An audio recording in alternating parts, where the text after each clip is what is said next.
Hey, y'all, little drummer boy here, and today I want to talk about. Uh, I want to make a prediction. Okay, in 2016, I won $100 and two steak dinners on President Trump's election. I mean, when he's filling ball stadiums and nobody else can fill a high school gym, and uh, you could just feel the momentum. I'd been to a couple Trump rallies. I waited in line 4 hours at Lenore Ryan University and couldn't get in. He waved at me from the Tahoe, and I yelled at him as he was going into P. Monroe Auditorium in the back. And he actually lifted the curtain as he was going in and waved at me. But I just knew from the momentum because I stood in line 4 hours and couldn't get into that event. And then another one I went to in Fletcher at the Western North Carolina Ag Center. And, he was just, what other politician? Well, I can think of one, but I hate the comparison people make to him because it's ridiculous. But it's been rare that there's been another politician that can fill ball stadiums, and still have thousands of people outside wanting to get in that can't.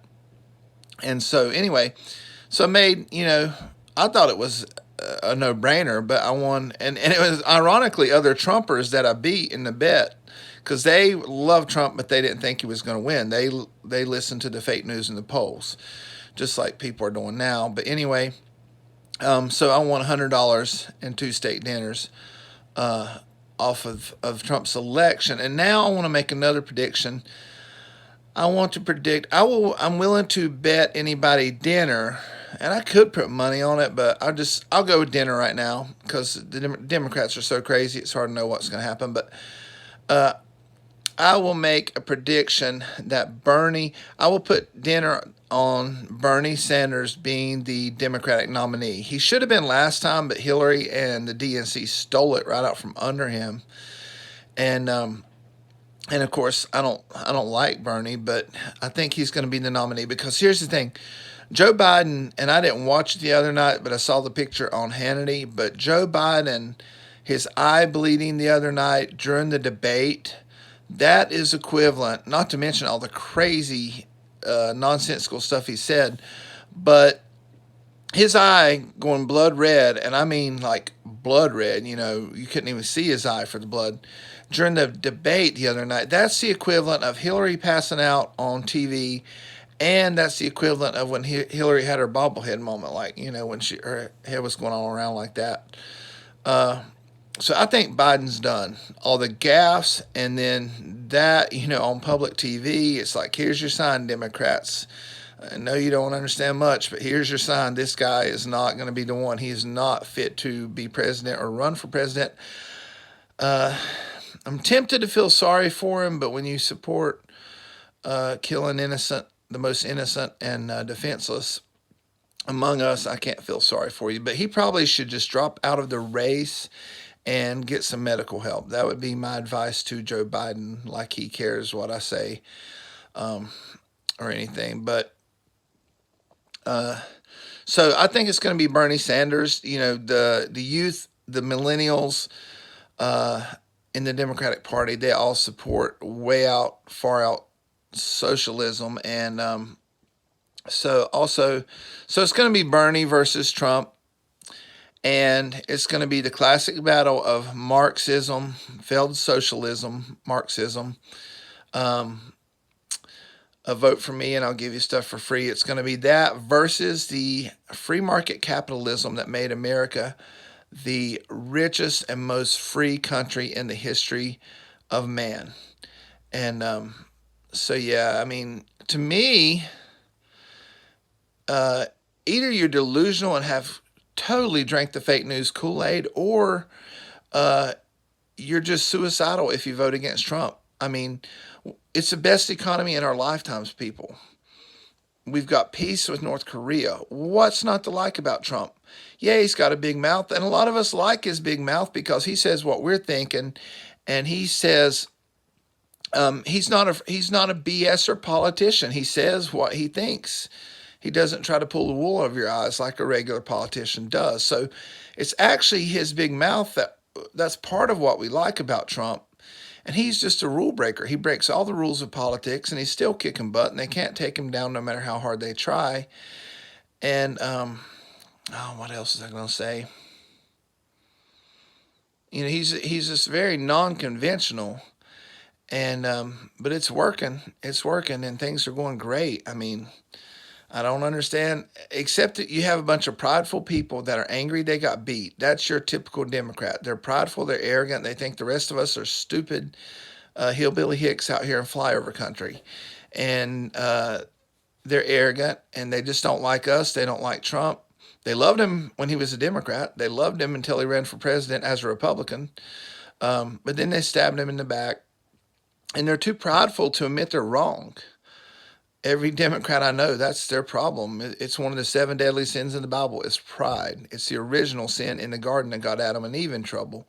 Pride. You can be like God, Lucifer told them, And so the Dems are too prideful to admit they're wrong. But you know what? Because I've got some family that has investments and they're Democrats, and they admitted to me that, and one of them's a political science professor, they admitted to me that their investments are going through the roof, like better than ever under Trump. So, and he's got real quiet, by the way, too. All of a sudden, he's just not wanting to talk politics anymore.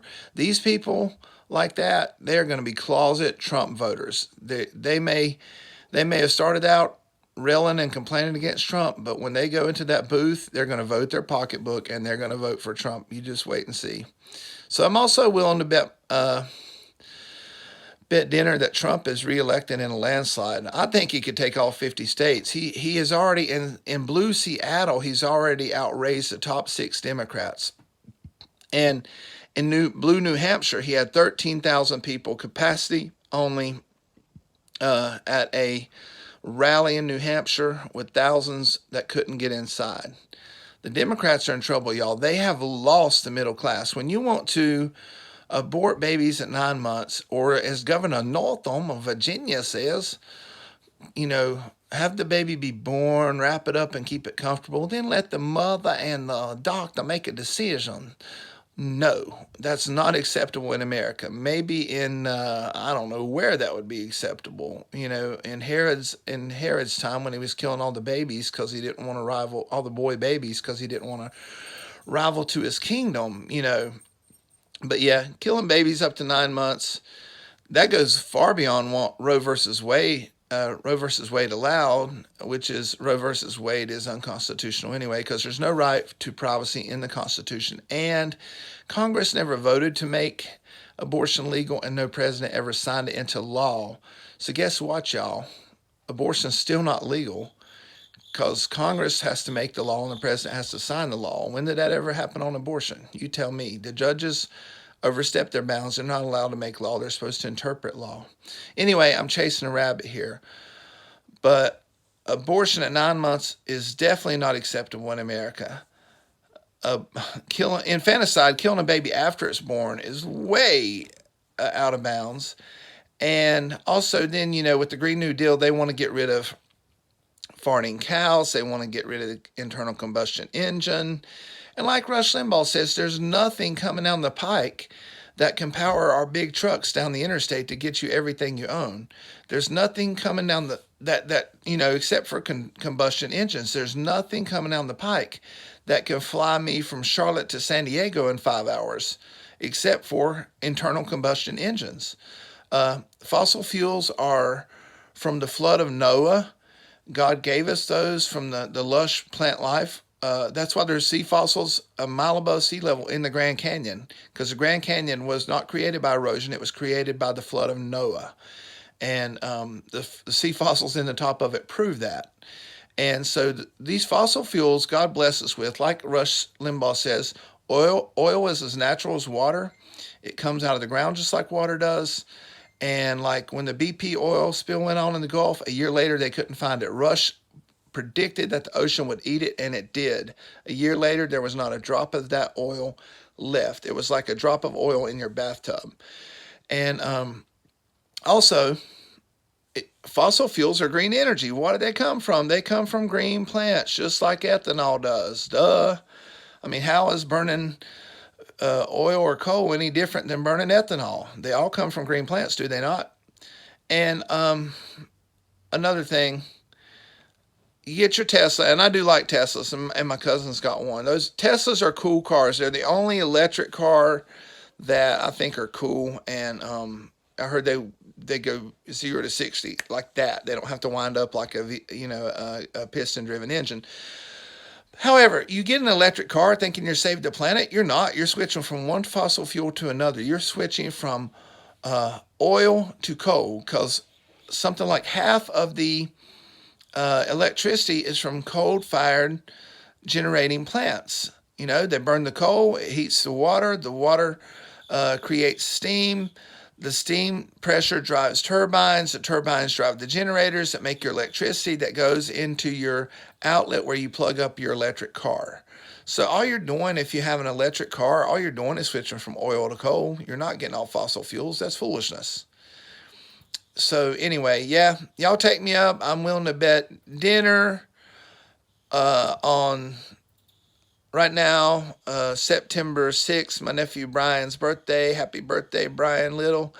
But right now, September 6th, 2019, I'm willing to bet dinner that Bernie Sanders will be the nominee and President Trump will win re-election in a landslide. I don't want to. Well, I'll say he'll win re-election because I'm not sure what kind of landslide I'm willing to predict yet. But I would possibly be willing to actually put money on these at a later date, especially Trump's election. I don't know if I add in the landslide part or not, because with so many illegals voting with, no voter ID and stuff, it's really hard to judge some of that. But we do know that Trump is killing it in the blue states. 35% of blacks love him because he's got the lowest minority unemployment in history, the lowest female employment since World War II, and the lowest the lowest female unemployment since World War II, and the lowest overall unemployment in my lifetime and past, all the way 50 years ago, 1969 is the lowest last time the unemployment has been this low. So if you like my MAGA content, and it's not just MAGA, it's not just politics all the time. I'm a well-rounded person, and not just physically, but I have all kind of interests, and I think I have all kind of videos that you will find interesting, or at least I hope so. And if you like my content, like, share, and subscribe, and you have a blessed day. Bye. Have a great weekend.